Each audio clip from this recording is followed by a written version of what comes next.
Welcome in the latest episode of the Betting the Pitch Major League Baseball episode. This is the August 20th Major League Baseball edition. We're going through the entire very early in the afternoon on Thursday, the 20th of August card. Find a best bet coming end of show. And of course, get you ready for a big day as we enter the weekend, as we get further and further into the season.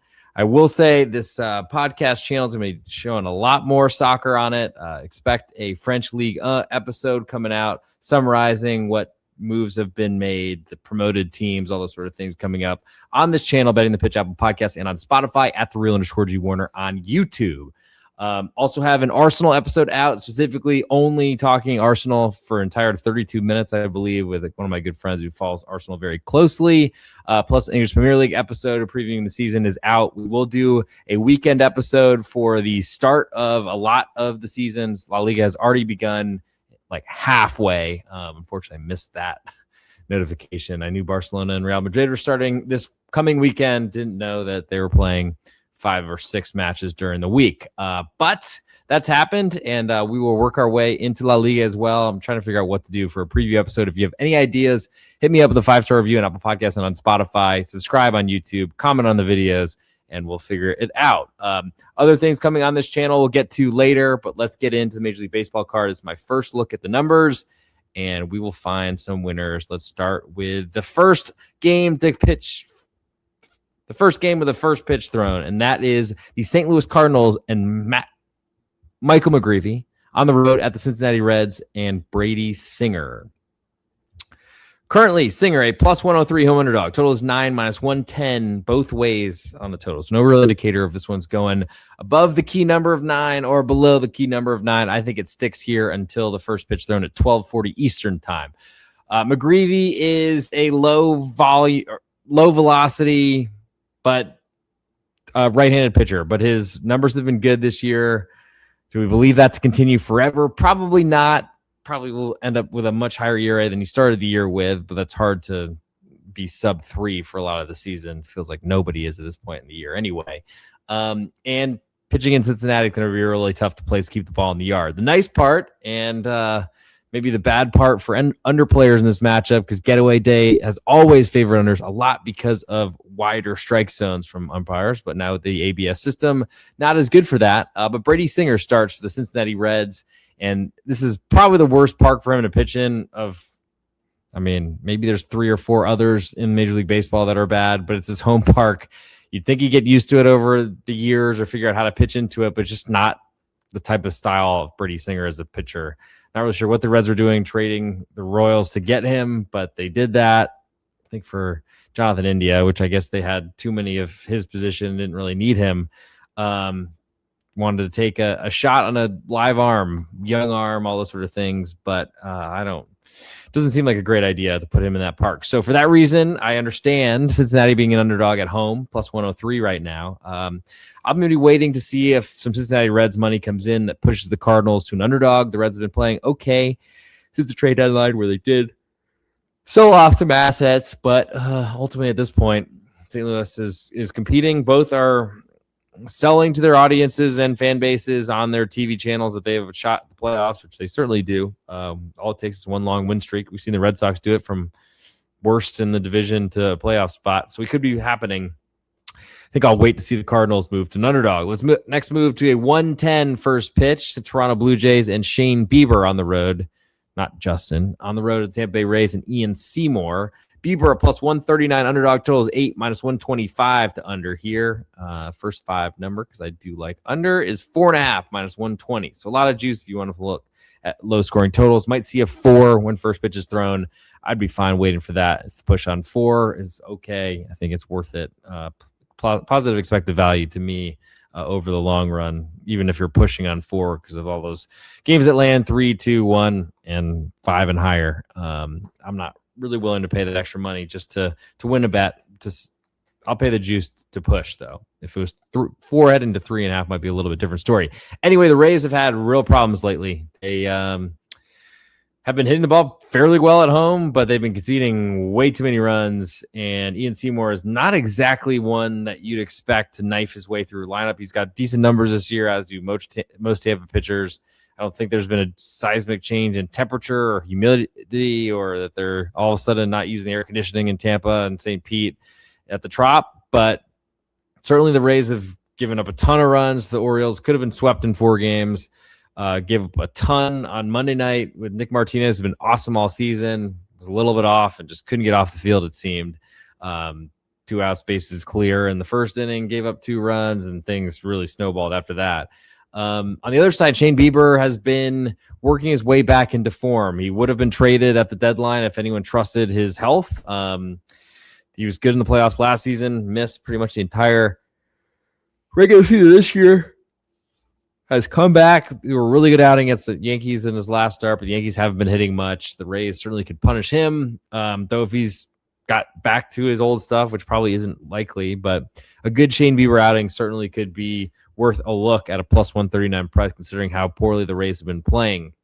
I think the Rays turn it around eventually. I don't know that I'm as interested in the Jays here, but getaway day, 1:10 Eastern time start, day game after a night game with decent pitchers and at least a very trustworthy Rays bullpen, in my humble opinion. I think under 8, under 4.5 look most interesting to me.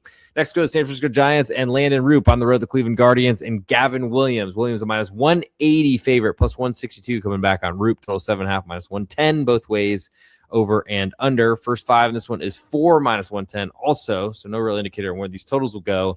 I would expect under, just get away. Day game after night game, all those things, the tried and true rules of past Major League Baseball betting, a little bit different in the ABS world.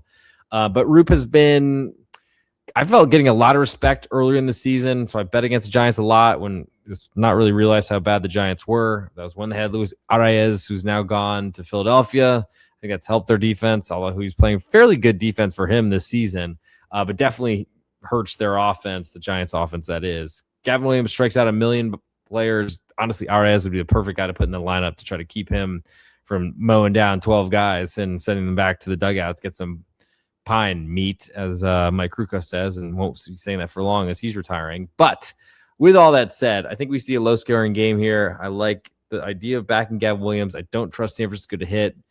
Their defense and bullpen worry me, but they're no prom queens on under 7.5, so 2 bad low-scoring offenses. We'll next go to the Athletics of No Town, visiting the Kansas City Royals, and we got Jump against Dobnak. Currently, Gage Jump, 122 is his price, plus 122, minus 135 coming back in the Royals. Total is 8.5, even money to under. First 5 is 4.5. That's also even money. So we could be getting a 9 and a 5. We'll see if that happens, not just the work day, but hopefully some important totals to push on with full numbers.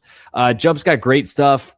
Hasn't really harnessed it. The Athletics bullpen's pretty bad. Royals bullpen has been juggling relievers, trying to find anyone to close games, but they were sellers or not carers, and honestly could have sold more at the deadline.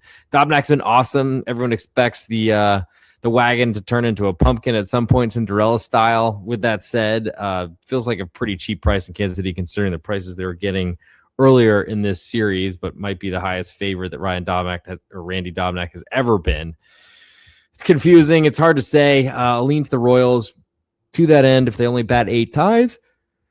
Also good for the under. Sorry, if you're used to the Real Underscores You Warner Late Night podcast, you get the yawn effects pretty frequently. But all that said, I'm very interested in a low-scoring game here. Let's wait for 9 and 5 full game and first half to pop. Let's go to a 2:10 Eastern time start, same as the Athletics and the Royals. The Atlanta Braves are making up a game on the south side of Chicago with Grant Holmes on the mound. Starting on the road at Anthony K. The White Sox are plus 102 underdog, totals 8.5, minus 105 to under, minus 115 to over here. I don't really trust either of these pitchers. Grant Holmes is decent stuff, can miss some bats, but putting that together for a whole start seems hard for him. On the White Sox side, Anthony K is good. Is he great? No. Is he good? That's probably strong. Was very good against the Tigers this past weekend, but as I wear a Tigers polo today, I just did it in solidarity because the collapse with Kenley Jansen finally getting the ball with a lead to him in the day game against Paul Skeens after knocking him out of the game. Didn't even get 5 innings in. Tigers led throughout, or once they tied it up, took a 3-1 lead in the 5th and held on until the end.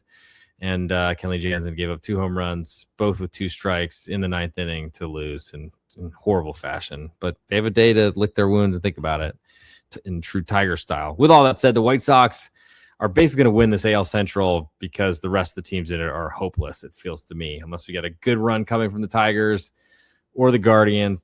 I mean, the Twins just had a great series at home against the Braves. Maybe they're suddenly back in the chase with no offense to speak of after dominating offensively the first half of the year in cold weather, but their bullpen's been better lately. I don't know. The White Sox, the home underdog, look to have some value here. I just don't know that I trust them to hit more home runs than Atlanta, who's got a lot of people we trust to do that. Last game of the early slate, 2:10 Eastern time, first pitch as well. This is George Kirby and the Seattle Mariners on the road at the Milwaukee Brewers and Robert Gosser. Kirby at plus 113 underdog. Total is 8 on this one. Even money to under minus 120 to over. First 5 total is 4.5 minus 120. Saw a million runs scored in a shutout somehow on Monday night. Great pitchers going Tuesday. Now we get getaway day with George Kirby is one of the best, one of the head honchos of the Mariners rotation, though he's not been as good lately. Gosser doesn't really have great stuff.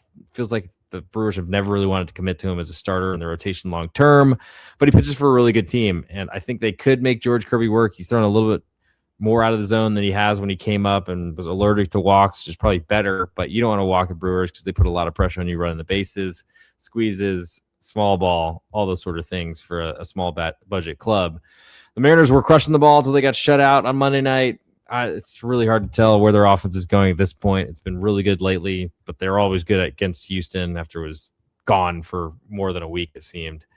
Hard to say what this one looks like, but I guess I like the Mariners plus 113. I just don't trust their bullpen very much, which makes it hard to play unders here on getaway day as well. We'll next go to the Baltimore area, well, specifically right in that cove across from M&T Bank Stadium where the Ravens play. We're at Camden Yards for this one. Kyle Bradish starts for the Baltimore Orioles. They're at home for the New York Yankees and Garrett Cole. Kyle Bradish plus 113. Home underdog totals 8 minus 105 to under here. The Great Wall of Baltimore has made it more under park than it certainly was in the past. We got a 4.5 total, first 5 minus 120. I'm not sure that I really want to fade Garrett Cole at this point, but the Yankees, they've been pitching really well. Their bullpen's been lights out. That's really what's kept them afloat, I think, without Aaron Judge, and their offense has gone from hero to zero, the reverse of the usual. Garrett Cole hasn't been great coming back from injury, but I think he's been solid. I trust him. I think Kyle Bradish was really good in Tampa this past weekend, which seems like there's a lot more runs being scored there now than there was in that series, but credit Baltimore for that. The question is, can their bullpen blow another game after they did the last two, one in Tampa on Monday night, one at home against these Yankees on Tuesday night. Trent Grisham, though, scored all 3 runs or knocked in all 3 runs. I don't know that that's really a bad night for Baltimore, more about the offense not showing. But I think we could see an under here. I like the home underdog as well. Give me the Orioles plus 113, under 8, and under 4.5. A smorgasbord of plays, all looking for a home victory. 2 more games to go. The Washington Nationals visit the Texas Rangers nearby. To me, Andrew Alvarez on the mound for the Nats, and Jacob deGrom pitching for Texas, coming off of, anger, disinterest, or what they called was an injury, a sore triceps that all of a sudden magically is healed. We'll see what that all looks like, though. I do believe they pushed his start back. With that said, the Rangers minus 163 plus 147 coming back on the Nats. Total is 7.5. This one minus 105 to under. First 5 is priced 4 at plus 105, so might get a 4.5 there. Minus 125 is the current price on the over. Alvarez was awesome against the Mets. Got pulled after giving up a game-tying solo home run, 1-1. Struck out the next batter to end the inning, but the ball got away.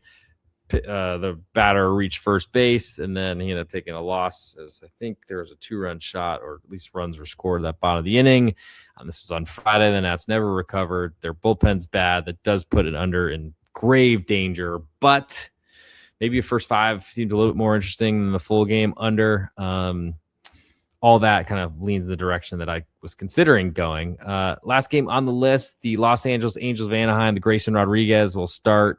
He's a plus 167 underdog on the road at Peter Lambert in Houston for the Astros. 8.5 is the total first for the full game.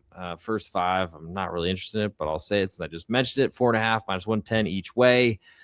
Peter Lambert's been good, was not great, but got screwed by ridiculous falling asleep in the first inning check swing call that was completely missed. Like, Randy Rosarena could have hit the third base hump. He went so far. He had called a check swing, walks the next pitch, home run next batter, and then all of a sudden Lambert's down 2-0. The Astros did rally to win. They were leading throughout, blew the save with consecutive runs in the 8th and the 9th, and then ended up winning on a walk-off in the 10th in miraculous fashion down their final strike twice before they were able to tie it up, and then 3-run shot on a walk-off hanger. The Astros have not been good lately. Go figure, the AL West. Both these teams are terrible relatively, but the Astros have a good bullpen, and they got 2 really good hitters at the top of the lineup. Angels can't boast any of that. Those are big problems. I don't know what to do this one. Big favorite at home, probably a skip for me on that last game on the card. Let's now plug some things to get a best bet and get out of here. It's already midnight. I might be doing the French League episode tonight, or I could do it tomorrow. That might be what I do. Oh, man. I don't really love that, but let's see. Okay, so here we go. For our best bet on this episode, before we get there, let's plug other things coming out in this podcast. As I mentioned earlier, the NFL podcast with Andrew Schnicker. We will be doing a futures episode, getting you ready for some season win totals, some division futures, all those sort of things. Get ready for the NFL season. Then we'll be back, I believe, on Tuesday nights is our plan for this whole upcoming season. Yes, we have a bunch more random day games like the Wednesday before Thanksgiving. Got, I think, a Thursday and a Friday start. The game in Australia, I want to say, first week 1 in the NFL. Got plenty of that coming. The Need for Speed's College Basketball Podcast will be back to Big East Ben as well. And I think it's time to do it. So let's go for our best bet on this episode. We're going to go with the Texas Rangers, Washington Nationals, under 4 runs right now, plus 105, first 5. You can make sure you subscribe wherever you get your podcasts, Betting the Pitch, Apple Podcasts, and on Spotify at @the_Real_G Warner. And check out patreon.com/real_G Warner. Best spot to get all my plays, leans, write-ups across all sports, including a La Liga play for Thursday, already out there to the subscribers. Sign up for Patreon, download the app, turn on notifications. You get a buzz every time I lock something in. Make sure you get the same price I get. And we'll see you in the next episode of Betting the Pitch, Major League Baseball edition.